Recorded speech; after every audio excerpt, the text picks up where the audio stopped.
and some position swaps there. Doing this for all the women who are scared. Mary has recently gone to the Welsh Cycling coaching event that we held in Newtown, and you're inspired to race yourself. Is that right? Can you expand on that a little bit and tell us a little bit about that?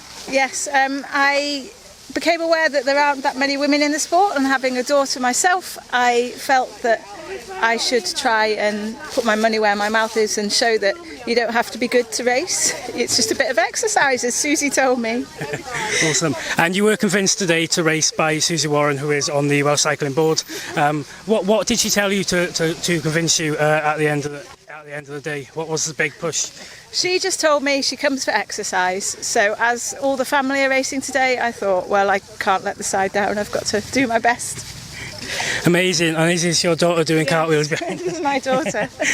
I remember when it really clicked for me was during the 2016 Olympics in Rio, when I saw Laura Kenny. Like, she's a big inspiration to me, and I really look up to her. What made you apply for the Young Ambassador programme?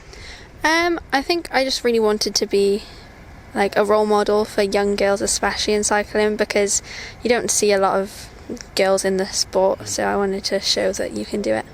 So I'm here with Ruby James, who is a bit of an off-road legend here in Wales. So how was that for you today? Oh, I absolutely loved it. It was actually only my first Welsh cross race of the year, because it's either clashed with nationals or I had a couple of friends' weddings. So first Welsh League back, and it's just like being with family and friends. I absolutely love it. The sun's shining for us. Oh, that's a tricky one.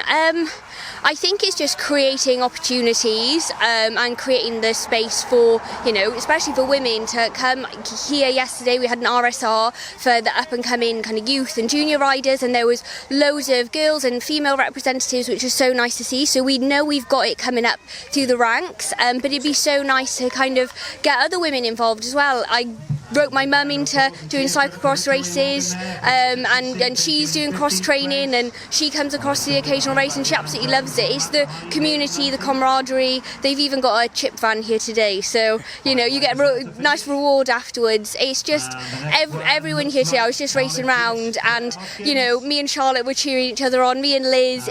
Even when you're racing, you make friends and you cheer each other on, and you have a laugh. There's no argy-bargy, there's no nastiness or no intimidation there at all. It's just a nice friendly community, so I'd encourage anyone just to come along. Even if you come and try and do a lap or come and want to do a practice lap, I'll happily take anybody out, and I'm sure I could rope a few of the girls in as well. I think cycling is a really stereotypical kind of sport. A lot of people think not a lot of women do it, but a lot more women and girls do it than people think.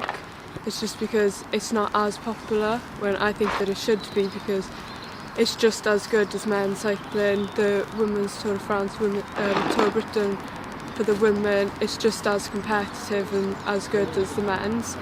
Everyone loves watching the men, and I think the women is just as good. I've been to see the Tour of Britain, women and men, and they're both really good to watch. And racing as a girl is really fun. As a woman doing that, you mainly see men doing it, so I would want to see more women, if they're interested, involved in behind the scenes of cycling and races. Go for it. There's not much you can say, just go for it, because it's really fun. Everyone I know that cycles, if they're going competitively or just for fun, everyone enjoys it. And it doesn't matter if you are not amazing, you don't have to win every race. It's just a bit of fun, and everyone does find it fun.